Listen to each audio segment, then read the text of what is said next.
Andrews come out, and she's over at ESPN. And there's Alexa Philippou talking about the WNBA discussing a moratorium proposal that would apply to an upcoming league business, including free agency qualifying offers and core designations, which were set to begin as early as Sunday. Breanna Stewart said that while a qualifying offers may be going out... Stop right there. Breanna Stewart, who is a co-owner of a rival professional basketball league, is now telling WNBA players not to sign contracts, and that alone should raise serious red flags. A current WNBA star who owns Unrivaled, a league that directly competes with the WNBA, is effectively helping coordinate what amounts to a work stoppage, yet the media is largely ignoring the obvious conflict of interest. Just this past Sunday, the WNBA followed standard procedure by sending out qualifying offers to free agents, but almost immediately the players' union called for a moratorium, urging players across the league to refuse signing any deals. Leading that charge is Stewart, who also serves as a vice president of the players' union, while simultaneously owning a competing professional basketball league. With the NBA, that just all sounds insane to me. When it comes out of my mouth, every time it comes out of my mouth, that you have players that are vice presidents of the players' union for one league owning a different professional basketball league. It's just baffling. But nonetheless, we found out yesterday, I did a video, the NBA and WNBA, very smart. Very smart. We said, they came out, they said, you know what? We're under a moratorium here. Let's start sending out qualifying offers. Here's what the league just did, and it's a genuinely smart strategic move. They ended the negotiation moratorium and began issuing qualifying offers under the current collective bargaining agreement, using the old salary structure where max contracts are capped at $250,000. No one actually expects players to sign these offers, and that's not the goal. The real play is psychological pressure. Every player is now forced to look at a contract with a concrete dollar figure and then compare it to the owner's new CBA proposal, where that same deal will be worth nearly 6 times more. We're talking about players currently earning around $100,000 who could be making close to $500,000 in the very first year of the new agreement. That's effectively 5 years' worth of salary sitting on the table, while the union is telling them to walk away from it. Shots. You're bringing up social reform in a collective bargaining agreement. We're seeing your ridiculous inflatable rats and freaking digital banner on the side of a truck.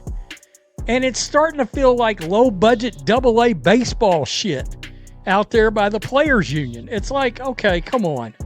Stop this nonsense. And it feels personal, and it's like they want revenge. Watch how public opinion has shifted over the last 3 weeks. At first, nearly everyone was on the player's side. The narrative was simple and powerful.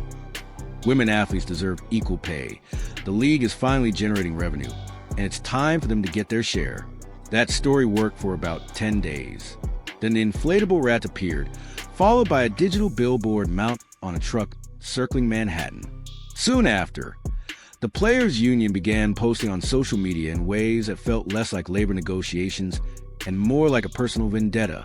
That's when casual fans started asking uncomfortable questions, especially this one. Why are players acting as if the owners have been stealing from them when the league has never turned a profit in its 28-year history? That isn't speculation or owner spin. It's documented fact. The NBA has subsidized the WNBA's losses every single year since 1996, yet not a single player or union representative has publicly acknowledged that reality during these negotiations. None of them. And it's common knowledge. It's common. I mean, there's sports fans that don't give a rip about the WNBA that knows it's never made a profit. Why? Because it's been a running joke forever. And then, of course, it also got a lot of publicity when Brittany Griner got locked up in Russia. Yeah, that was a thing. But nonetheless... Here's the part nobody seems to be talking about.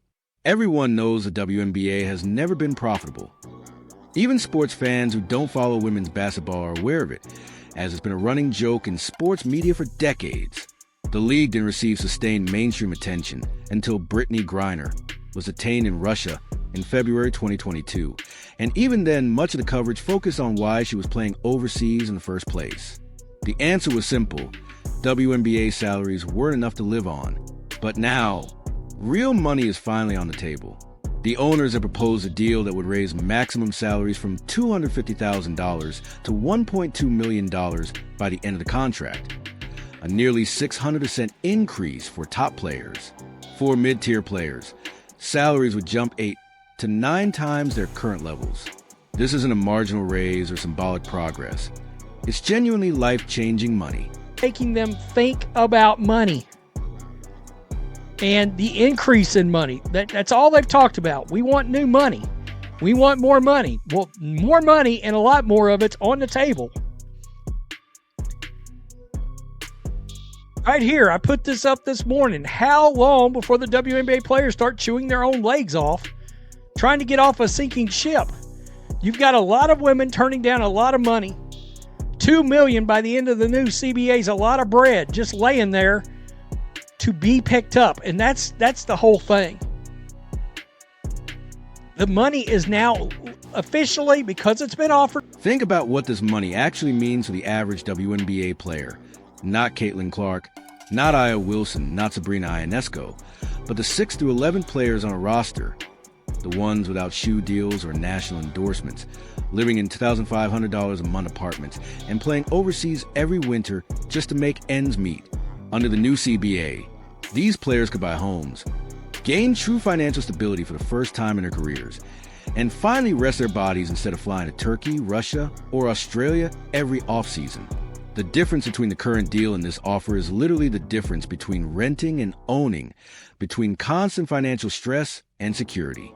And yet, the union is telling them to turn it down, keep fighting, and wait for something better. But here's the question no union leader wants to answer. Better than what? Better than a 600% raise? Better than life-changing money? At what point does this stop being about fair compensation and start being about something else entirely? That's who we're talking about. And let's be real. What if the league was like, well, we're going forward with replacements and our rookies, which I don't know if that can happen. I know they're currently under contracts. But let's face it, a lot of people have brought this up. Just get replacement players. Think about all the rookies, and they're all stars.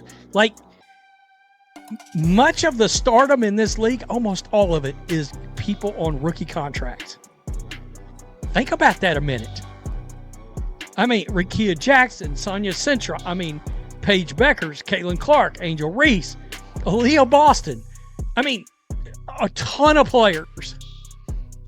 Now, let's talk about the nuclear option the union doesn't want anyone thinking about. What if the league simply moved forward with replacement players and rookies?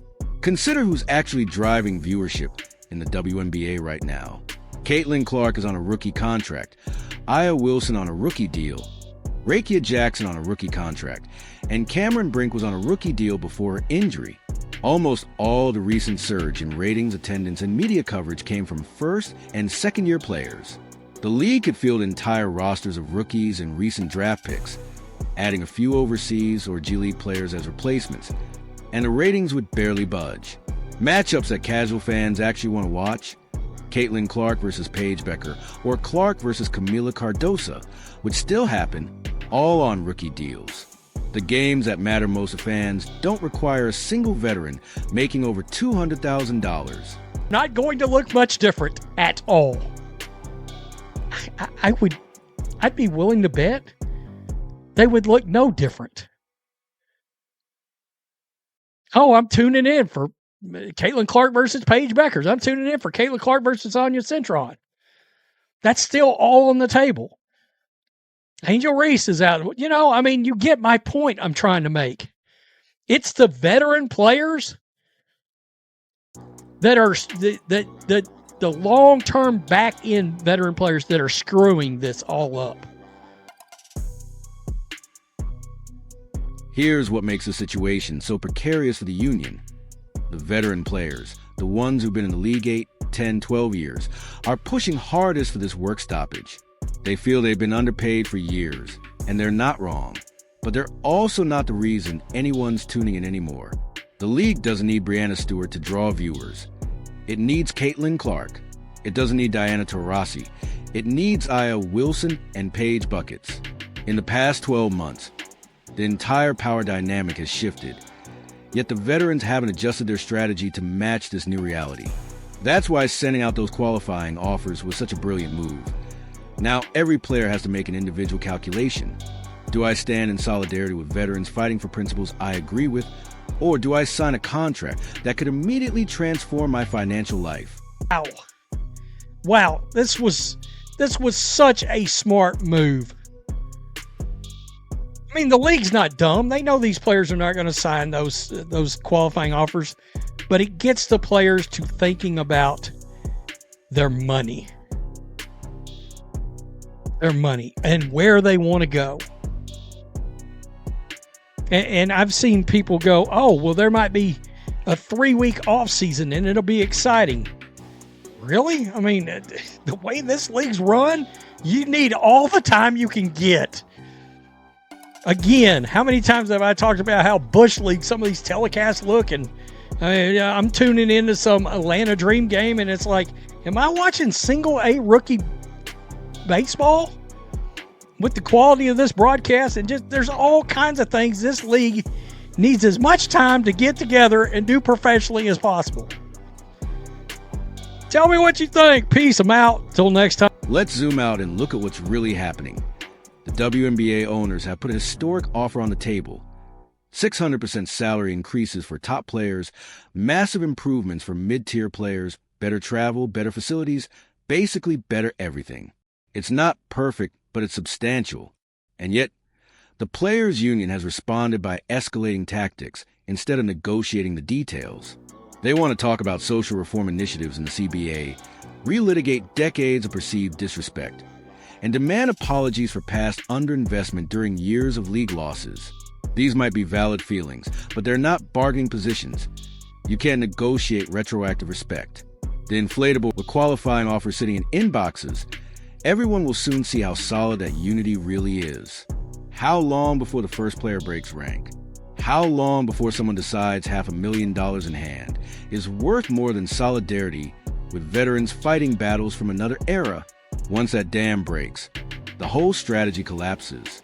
The WNBA and its owners just made a calculated move. They shifted the conversation from abstract principles about respect and value to concrete numbers on official contract offers, making it personal and immediate for every player, and putting the union in the position of asking players to turn down transformative money for reasons that are increasingly hard to justify. This isn't labor negotiation anymore. It's psychological warfare.